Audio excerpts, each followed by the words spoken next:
Bonjour à tout le monde. Après avoir installé Odoo la version 8 et ajouté le module de gestion de ressources humaines, on va voir dans ce tutoriel la gestion de quelques opérations de ce module. Alors, premièrement, on va créer les départements de notre société. Alors, pour cela, on va aller sur le menu configuration, puis département, et créer des nouveaux départements ou modifier les départements déjà existants. Alors, on doit sauvegarder.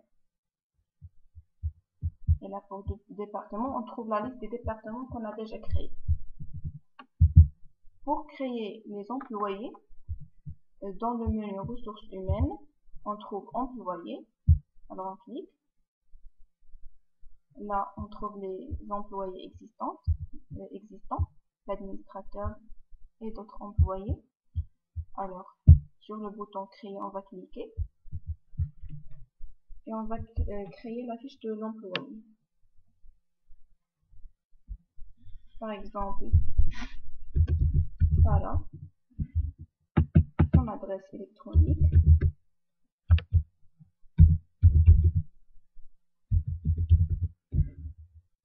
et toute autre information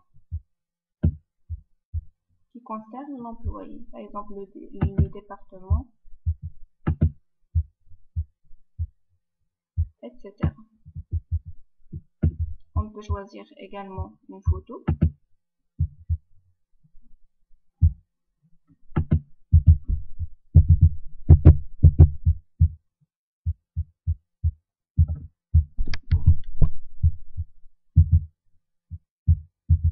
Et on sauvegarde.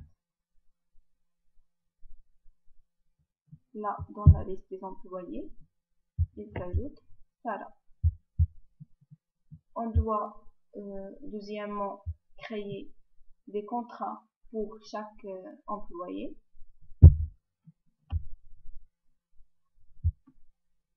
Alors, créer un contrat,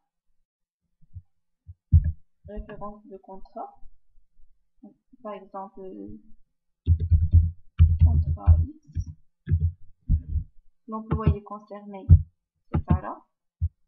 Le titre de poste, on n'a pas attribué encore de poste, alors le type de contrat c'est employé. Le salaire, par exemple, 10 000. Là, on choisit la durée, la période d'essai et la durée du travail. Et on sauvegarde.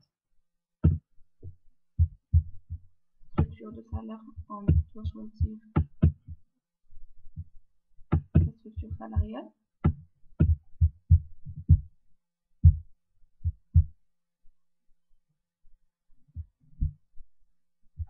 Alors, maintenant, on va voir comment lancer une candidature. D'abord, on doit avoir un poste. Pour cela, dans le menu recrutement, on a job position.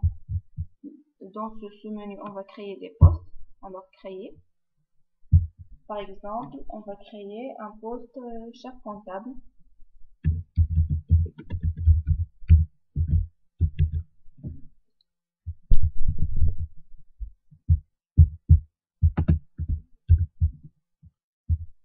Dans le département direction administrative comptable et financière. Le responsable de recrutement, c'est l'administrateur. Et le nombre d'employés actuels, 0.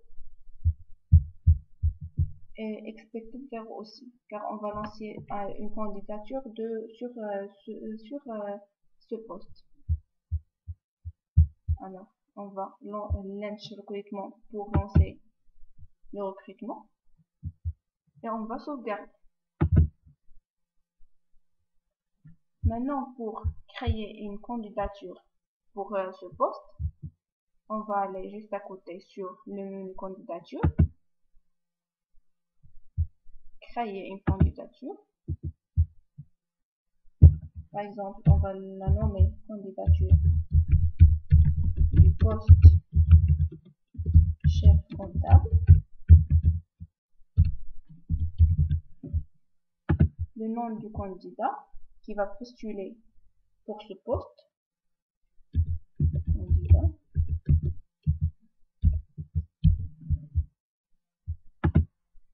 Et là, toutes les informations concernant un candidat, on doit les remplir.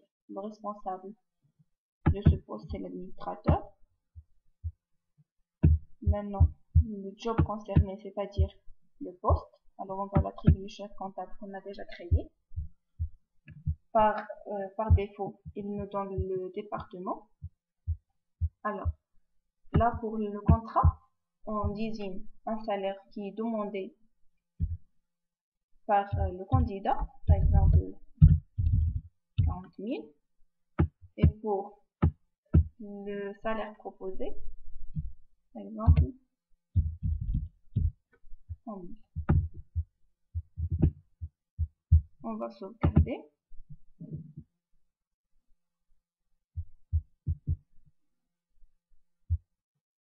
Et si le candidat est enregistré, on va le glisser vers contrat proposé. Et si, par exemple, après avoir bien sûr passé la qualification initiale, le premier entretien et le second entretien, si par exemple on accepte cette candidature, on va cliquer sur créer un employé, comme quoi il est accepté. Lorsqu'on clique créer employé, alors l'employé est créé automatiquement. On va voir qu'il s'ajoute dans la liste des employés. Le voilà.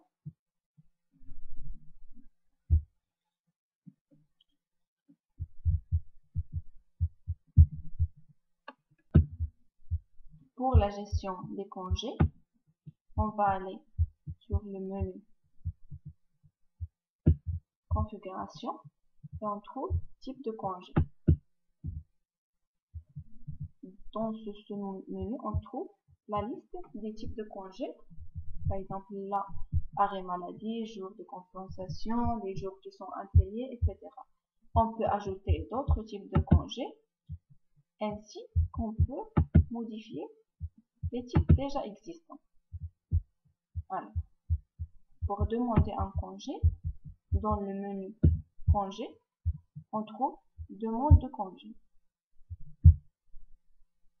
Premièrement, l'employé doit choisir, par exemple, le nombre de jours qu'il veut dans son congé. Et là, on a la demande qui se génère automatiquement. On choisit le type de congé, par exemple arrêt maladie.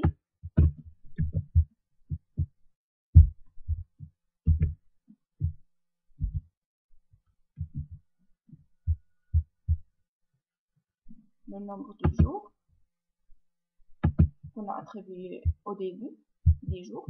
Les jours sont calculés à partir des deux dates. Et l'employé qui veut avoir ce congé. Désolé.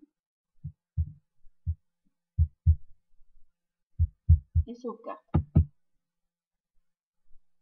Alors, la demande est lancée et il attend la validation. Alors, pour valider, on va sur demande de congé à valider et on a là la liste des congés demandés. Par exemple, si l'administrateur veut approuver ce congé, il clique sur approuver. S'il veut refuser, il peut également cliquer sur refuser et automatiquement annuler la demande. Dans le résumé de congé, on trouve tous les congés qui sont approuvés ou non approuvés, etc.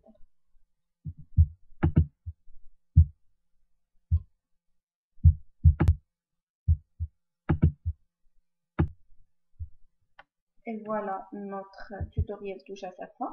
Merci pour votre attention.